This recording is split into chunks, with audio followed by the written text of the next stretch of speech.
Hello guys, मैं आपका अपना फ्रेंड अजय यादव आज आपके लिए लाया हूँ एक नया वीडियो जिसमें हम फार्म मशीनरी के अंतर्गत ट्रैक्टर के बारे में पढ़ेंगे। तो आइए हम बताते हैं आपको ट्रैक्टर की डेफिनेशन। तो यह कृषि का एक महत्वपूर्ण यंत्र है जिसका उपयोग जुताई, बुआई, कटाई से लेकर अनाज को मंडियों तक पहुँचाने के लिए उपयोग में लाया जाता है। कार्य के आधार पर ट्रैक्टर को निम्न भागों में बांटा जाता है, जैसे औद्योगिक ट्रैक्टर, कृषि ट्रैक्टर, अधिक शक्ति वाले ट्रैक्टर, सामान्य कार्यों के ट्रैक्टर, पंक्ति वाले ट्रैक्टर, फल वाटिका ट्रैक्टर, पावर ट्रैक्टर इत्यादि ट्रैक्टर। तो चलिए हम पहला अपना कृषि ट्रैक्टर के बारे में पढ़ते हैं। तो कृषि ट्रैक्टर, कृषि में ट्रैक्टरों को उनके उपयोग के आधार पर भागों में बांटा जाता है। पहला क्या है? अधिक शक्ति वाले ट्रैक्टर यानी हैवी ट्रैक्टर। तो इसके अंतर्गत ऐसे ट्रैक्टर आते हैं जो अधिक शक्ति प्रदान करने का कार्य करते हैं। इनके द्वारा 50 से 60 हॉर्स पावर की ऊर्जा को प्राप्त करने का कार्य किया जाता है। इनका उपयोग भूमि की जुताई करने के लिए, फसलों की निराई गुड़ाई एवं सफलपूर्वक पानी को उठाने के लिए किया जाता है। इसके बाद हम पढ़ेंगे अपना अगला है सामान्य कार्यों के लिए ट्रैक्टर अर्थात जनरल पर्पस ऑफ ट्रैक्टर्स। तो इसके अंतर्गत ऐसे ट्रैक्टर आते हैं जो लगभग 25 से 30 हॉर्स पावर के होते हैं। इनका उपयोग सामान्य कार्यों को करने के लिए किया जाता है, जैसे निराई गुड़ाई इत्यादि में।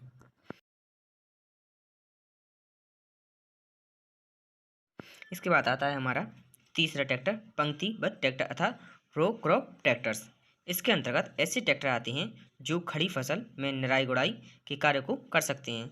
यह 30 हॉर्स पावर से कम होते हैं। जैसे ट्रैक्टर का आकार फार्म के क्षेत्रफल पर भी निर्भर करता है।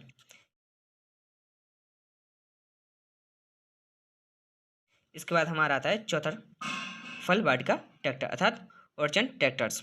यह ट्रैक्टर 10 से 20 हॉर्स पावर के ट्रैक्टर होते हैं जो आकार में छोटे होते हैं, जिन्हें वृक्षों के पास या उनके नीचे चलाया जा सकता है। घुमाने के कम स्थान की इन्हें घुमाने मतलब एक जगह में पास करने घुमाने के लिए कम स्थान की आवश्यकता होती है। इसके बाद पढ़ेंगे हम पांचवा पावर टिलर।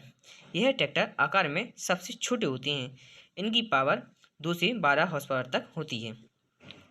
इन ट्रैक्टरों को चलाने वाले ड्राइवर ट्रैक्टर के पीछे हैंडल पकड़कर चलने का कार्य करते हैं, अर्थात आकार में इतने छोटे होते हैं कि इन पर ड्राइवर भी बैठने का कार्य नहीं कर सकता है। इन ट्रैक्टरों का उपयोग गार्डन के कार्यों में किया जाता है, इसलिए इन ट्रैक्टरों को गार्डन ट्रैक्टर भी कहते हैं।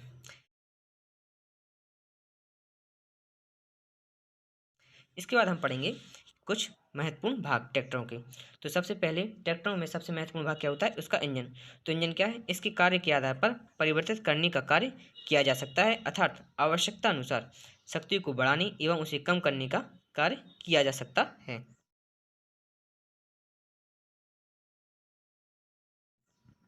इसके बाद ट्रैक्टर में इंजन के बाद क्लच एक मुख्य कार्य करता है। जैसे इसका उपयोग इंजन के द्वारा उत्पन्न यांत्रिक ऊर्जा को गियरबॉक्स तक पहुंचाने या रोकने के लिए उपयोग में लाया जाता है। इसके बाद तीसरा महत्वपूर्ण भाग क्या है? गियरबॉक्स या गियरबॉक्स, इसे इंग्लिश में भी गियरबॉक्स ही कहते हैं। ट्रैक्टर को विभिन्न गतियों से चलाने के लिए जिस संयंत्र को उपयोग में लाया जाता है उसे गियरबॉक्स कहते हैं।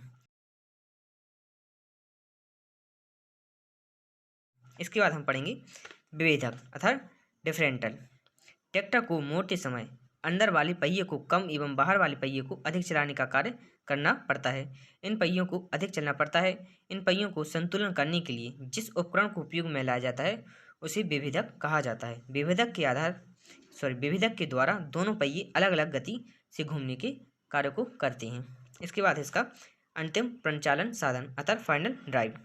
तो इसके अंदर क्या है? इसका कार्य गति को न्यून अर्थात कम करना तथा ड्राइव को 90 डिग्री सेल्सियस तक 90 डिग्री अंश कोण तक घुमाना होता है, जिसके कारण कर्षण अर्थात कार्य करने की क्षमता शक्ति बढ़ जाती है। यह गति न्यूनता बड़ी बड़ी गाड़ियों में 10/1, कारों में 4/1 तथा अन्य यंत्रों में 7/1 रखी जाती है।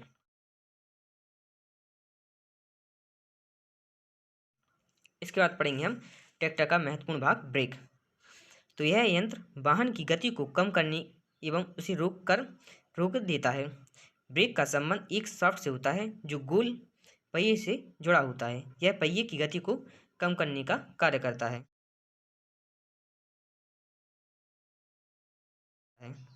इसके बाद है ट्रैक्टर का महत्वपूर्ण भाग में शक्ति निकाल अर्थात पावर आउटलेट। इसका उपयोग विभिन्न कृषि कार्यों को करने के लिए किया जाता है। यह शक्ति बेल्ट पुली, पिछले पहियों या हाइड्रोलिक लिफ्ट के द्वारा प्राप्त होती है। इसके बाद हम पढ़ेंगे ड्रॉबार या हिच।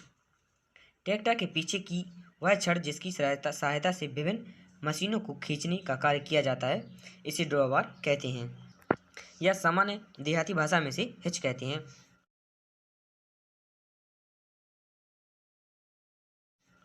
इसके बाद हम पढ़ेंगे बेल्ट पुली। स्थिर कार्यों को करने के लिए ट्रैक्टर के पिछले पहिए में एक पुली होती है जिसका उपयोग कार्य को करने के लिए किया जाता है। यह पुली सीधे क्रैंकशाफ्ट या गियर्स के द्वारा संचालित होती है अर्थात चलने का कार्य करती है।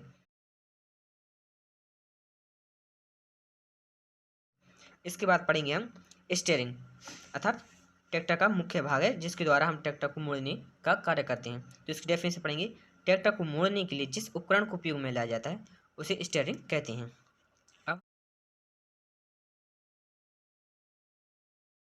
अब हम पढ़ेंगे पीटीओ अर्थात पावर टेक ऑफ शाफ्ट। यह एक लीवर के द्वारा जुड़ी होती है जिसका उपयोग कुट्टी मशीन, सेंट्रीफ्यूगल पंप एवं थ्रेसिंग अन्य मशीनों को चलाने के लिए इसका उपयोग किया जाता है। पीटीओ से युक्त ट्रैक्टर शक्ति से दो कार्य कर सकते हैं। अब हम पढ़ेंगे ट्रैक्टर की स्थानांतरण प्रणाली के अंतर्गत क्लच के बारे में। तो वह क्रिया जिसमें पावर शाफ्ट को गियर बॉक्स से जोड़ने एवं हटाने के कार्य को किया जाता है, इस क्रिया को ही क्लच कहते हैं। क्लच के द्वारा विभिन्न प्रकार के कार्यों को किया जाता है, जैसे यह पेडल के दबाने पर इंजन की शक्ति को गियर बॉक्स से अलग कर देता है ताकि ट्रैक्टर बिना बंद हुए खड़ा रहे और शक्ति ट्रैक्टर के पिछले पहिए तक पहुंचाने का कार्य भी न करे। इसके बाद हम पढ़ेंगे गियर के द्वारा विभिन्न गतियों को प्राप्त करने के लिए क्लच को उपयोग में लाया जाता है। इंजन को स्टार्ट रखते हुए पुली को घुमाने से रुकता है। यह इंजन को स्टार्ट रखते हुए यह बाहरी अटैचमेंट को अलग कर देता है। इंजन को स्टार्ट करने के लिए सहायता प्रदान करता है। यह इसके कुछ महत्वपूर्ण पॉइंट थे। अब हम पढ़ेंगे ट्रैक्टर के अंतर्गत क्लच का कार्य सिद्धांत अर्थात क्लच कैसे कार्य करता है। तो क्लच के दो मुख्य भाग इंजन के द्वारा चलाए जाते हैं तथा तीसरा भाग गियर बॉक्स से जुड़ा होता है।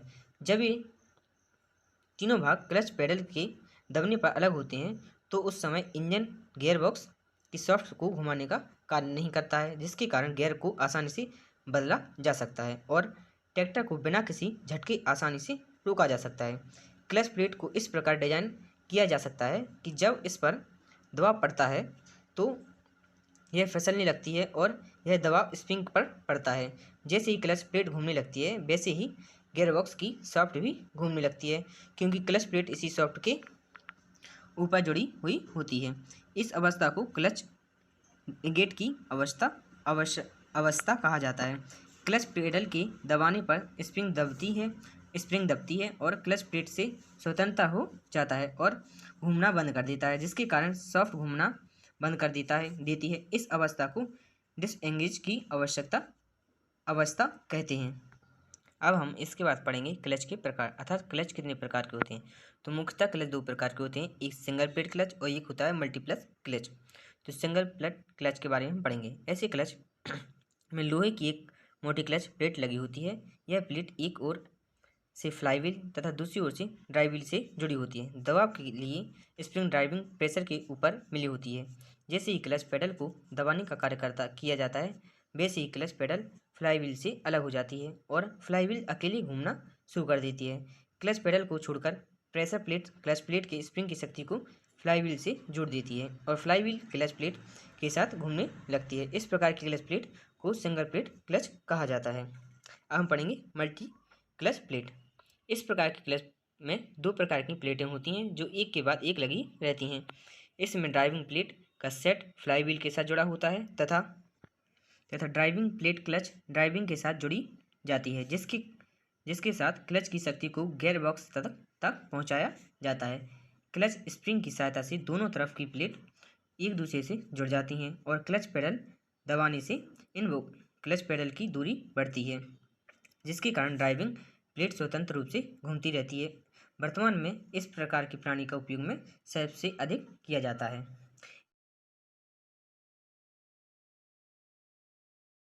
इसके बाद हम पढ़ेंगे क्लच का समायोजन। तो इसके कुछ प्रमुख बिंदु निम्नलिखित हैं। क्लच की डिसएंगेज होने पर क्लच पेडल को नहीं छूना चाहिए। क्लच पेडल के पूर्ण दबने पर क्लच डिसएंगेज हो जाना चाहिए। क्लच को एंगेज करने के लिए उसमें थोड़ी सी चाल होनी चाहिए।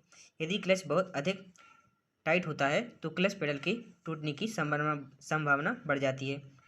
क्लच को धीरे धीरे छोड़ा जाना चाहिए। क्लच का उपयोग ट्रैक्टर की गति को कम करने के लिए उपयोग नहीं करना चाहिए। इसके बाद हम पढ़ेंगे गियर बॉक्स। तो यह कास्ट आयरन से मिलकर बना हुआ एक बॉक्स नुमा भाग होता है जिसका उपयोग विभिन्न अवस्थाओं में ट्रैक्टर को गति प्रदान करना होता है। ट्रैक्टर की गति को बदलने के लिए इन गियर को उपयोग में लाया जाता है। अधिकांश ट्रैक्टरों में 4 अग्र गियर तथा 1 पश्च गियर या रिवर्स गियर होता है। चालक अपनी आवश्यकता के अनुसार गियरों को परिवर्तित करने का कार्य करता है। ट्रैक्टर के गियर के माध्यम से 15 से 25 किलोमीटर प्रति घंटा को रफ्तार को प्राप्त करने का कार्य किया जाता है। इनका अधिकतम प्रयोग बोझ उठाने के रूप में प्रयोग किया जाता है। इसके अलावा उबड़ खाबड़ जगहों पर कार्य करने के लिए भी गियर का परिवर्तित किया जाता है। ट्रैक्टर में सभी गियर एयरलेस स्टील के बने होते हैं। ट्रैक्टर में प्रयोग की जाने वाली गियर प्रणाली को 3 भागों में बांटा जाता है। एक है मनुष्य चलित प्रणाली तथा दूसरी होती है ऑटो चलित प्रणाली। यह पेपर के माध्यम से इम्पोर्टेंट नहीं है, इसलिए इसको हम छोड़ेंगे। इसके बाद हम अपना अगला टॉपिक कंप्लीट करेंगे। हमारा अगला टॉपिक है पावर ट्रैक शाफ्ट अर्थात पीटीओ। पीटीओ शाफ्ट को चलाने के लिए एक लेवर लगा होता है जिसकी सहायता से ड्राइवर शाफ्ट में उपस्थित शक्ति को जोड़ने या घटाने का कार्य करता है। इस तकनीक के द्वारा ट्रैक्टर से जुड़ी हुई मशीनों को चलाने के लिए किया जाता है। पीटीओ से 2 कार्य किए जाते हैं जिसमें यंत्र को खींचने या मशीनों को चलाना सम्मिलित होता है। तो आज के लिए इतना ही। हम मिलेंगे अपनी अगली वीडियो में। तो वीडियो को लाइक कीजिए, दोस्तों को शेयर कीजिए और चैनल को सब्सक्राइब कीजिए ताकि हमारा वीडियो सबसे पहले आप तक पहुंच सके। Thank you for watching my video.